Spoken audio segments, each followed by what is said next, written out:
이른 아침에 큰 소리로 자기 이웃을 축복하면 도리어 저주같이 여기게 되리라. 다투는 여자는 비 오는 날에 이어 떨어지는 물방울이라. 그를 제어하기가 바람을 제어하는 것 같고 오른손으로 기름을 움키는 것 같으니라. 철이 철을 날카롭게 하는 것 같이 사람이 그의 친구의 얼굴을 빛나게 하느니라. 무화과 나무를 지키는 자는 그 과실을 먹고 자기 주인에게 시중드는 자는 영화를 얻느니라. 물에 비치면 얼굴이 서로 같은 것 같이 사람의 마음도 서로 비치느니라. 스올과 아바도는 만족함이 없고 사람의 눈도 만족함이 없느니라. 도가니로 은을, 풀무로 금을, 칭찬으로 사람을 단련하느니라. 미련한 자를 곡물과 함께 절구해 놓고 공의로 찌을지라도 그의 미련은 벗겨지지 아니하느니라. 내 양떼의 형편을 부지런히 살피며 내 소떼에게 마음을 두라. 대저 재물은 영원히 있지 못하나니 면류관이 어찌 대대에 있으랴. 풀을 벤 후에는 새로 움이 돋나니 산에서 꼴을 거둘 것이니라. 어린 양의 털은 내 옷이 되며 염소는 밭을 사는 값이 되며 염소의 젖은 넉넉하여 너와 내 집의 음식이 되며 내 여종의 먹을 것이 되느니라. 안녕하십니까 사랑하는 가족 여러분, 6월 22일 근수매일 말씀 시작하겠습니다. 오늘 본문은 잠언 27장 14절부터 27절까지의 말씀입니다. 14절부터 16절까지는 아내와 부부 관계에 있어서 이렇게 얘기합니다. 아침에 큰 소리로 축복하는 것도 저주같이 여기게 된다. 여러분, 참 무서운 말씀이죠. 이 아침에, 그죠? 큰 소리로 저도 상당히 많이 사용하는 말씀 구절입니다. 저를 방어하기 위하여. 그래서 아침에 큰 소리 내지 마, 이렇게 참 마음이 아픈 구절이지만 실제로 그렇습니다. 여러분, 아침에 참 저도 윤희에게 일어나, 유치원 가야지 라고 큰 소리를 내는 편인데 참 이 말씀을 읽으면서 그러지 말아야겠다라는 생각을 해보곤 했습니다. 15절 16절은 다투는 아내는 제어할 수 없다. 그러니 여기서부터 저의 해석입니다. 제어할 수 없으니 좀 흐르게 놔두거나 또 더 사랑해주는 방법을 선택하는 것이 옳다라고 오늘 성경은 가르쳐주고 있습니다. 17절부터 22절까지 말씀도 마찬가지입니다. 사람과의 관계에 있어서 여러 가지 팁들을 하나님께서 말씀하시죠. 사람과 사람이 서로 지혜를 교류할 때 더 날카로워지고 또 주인에게 충성할 때 그 주인의 열매가 나의 열매가 되고 사람의 얼굴이 마음을 투영하고 나아가 욕심, 눈의 만족함에 눈이 보기에 좋은 것에 현혹되지 말라. 나아가 사람을 칭찬으로 사람을 단련해야 된다. 나아가 미련은 어떻게 해도 벗겨지지 않는다. 그래서 주님이 필요하다라고 제가 간편하게 얘기했지만 사람과 사람의 관계 속에서 얼마나 중요한 사람과 사람과의 관계가 너무나 중요하고 그 속에서 어떻게 살아야 하는지에 대해서 예수님이 하나님께서 마치 코치해 주시는 것 같은 그러한 느낌이 드는 구절이죠. 23절부터 27절까지는 재물을 대하는 태도에 대해서 이야기합니다. 이 본문은 잘 읽어보아야 할 이유가 있습니다. 여러분 잘 읽어보시면 23절 내 양떼의 형편을 부지런히 살피면 소떼에게 마음을 두라. 양떼와 소떼를 잘 양육하라. 양떼와 소떼에게 마음을 많이 쏟고 관심 있게 목축을 하라고 얘기하는데요. 24절 대저란 말은 그 이유는 이라는 말입니다. 그 이유는 재물은 영원히 있지 못하니 면류관이 어찌 대대에 있으랴. 이게 무슨 말입니까?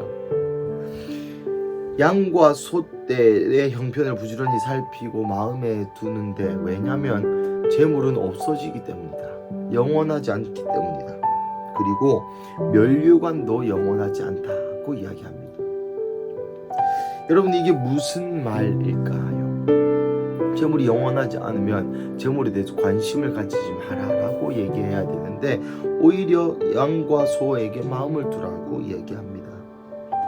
이것은 27절 염소의 젖은 넉넉하여 이렇게 살면 어린 양의 털은 내 옷이 되고 염소는 밭을 사는 값이 되고 염소의 젖은 넉넉하여 너와 내 집의 음식이 되며 내 여종의 먹을 것이 되느니라 라고 이야기하면서 지금에 있는 소와 양, 지금에 있는 하나님이 나에게 맡겨주신 기업, 지금 내 손 안에 있는 하나님께서 허락하신 것들을 잘 양육하고 잘 투자하고 잘 훈련받고 잘 하나님 말씀에 따라 운영하게 되면 나중에 이것이 옷이 되고 밭을 사기도 하고 집의 음식이 되기도 하고 여종의 먹을 것이 된다라는 이야기입니다.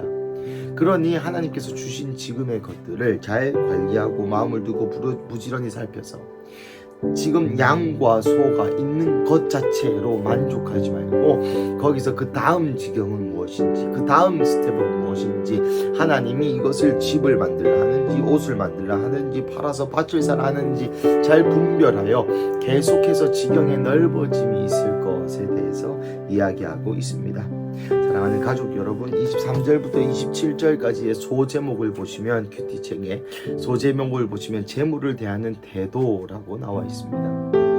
여러분, 우리는 재물을 도대체 어떻게 대하여야 하는 것일까요? 오늘 본문을 읽으면서 제 마음 가운데는 두 가지 생각이 떠올랐습니다. 첫 번째로는 모든 재물, 양과 소는 하나님께서 주시는 것이다 라는 것이죠.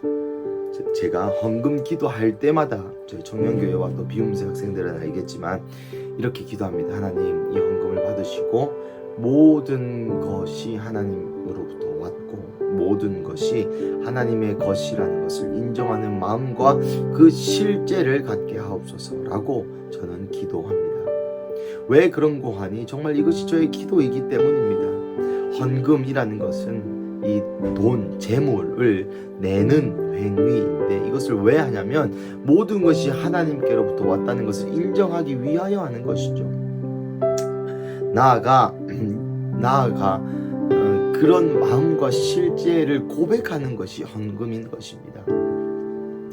그래서 이 재물을 대하는 태도의 첫 번째는 모든 것이 하나님께로부터 왔다는 것을 인정하는 마음이고, 두 번째, 오늘 본문처럼 우리에게 주신 것을 확장하고 지경을 넓혀야 한다는 것입니다.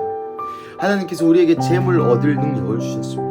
지금 현재에 있는 양과 소에 만족하는 것이 아니라 양의 털이 옷이 되고 밭을 사고 먹을 것이 되고 음식이 되도록 점점 이 지경을 발전할 수 있는 하나님께서 우리에게 그러한 능력을 허락하셨다는 것이죠.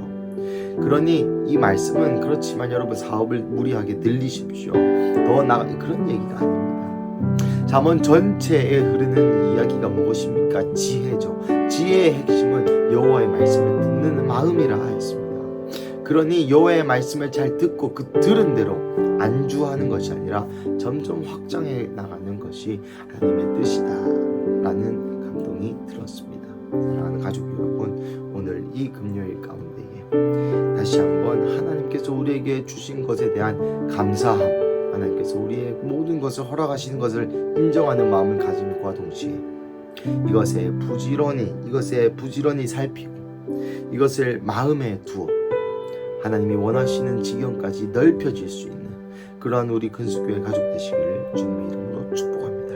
우리 함께 기도하시겠습니다. 사랑하는 하나님, 감사합니다. 오늘 본문을 통하여 우리의 삶 가운데 지혜로 말씀하시니 감사합니다.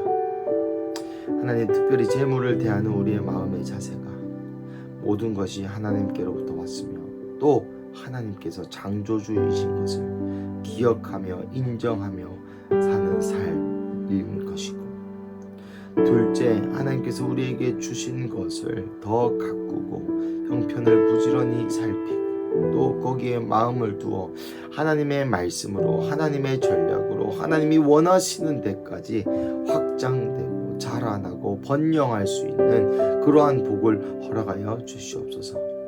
그래서 우리가 이 세상을 능히 정복하고 이기고 생육하고 번성할 수 있는, 충만할 수 있는 그런 우리 근수교회 가족 한 명 한 명 되게 하여 주시옵소서. 주님 감사합니다. 이 모든 말씀 살아계신 예수님의 이름으로 기도드립니다. 아멘.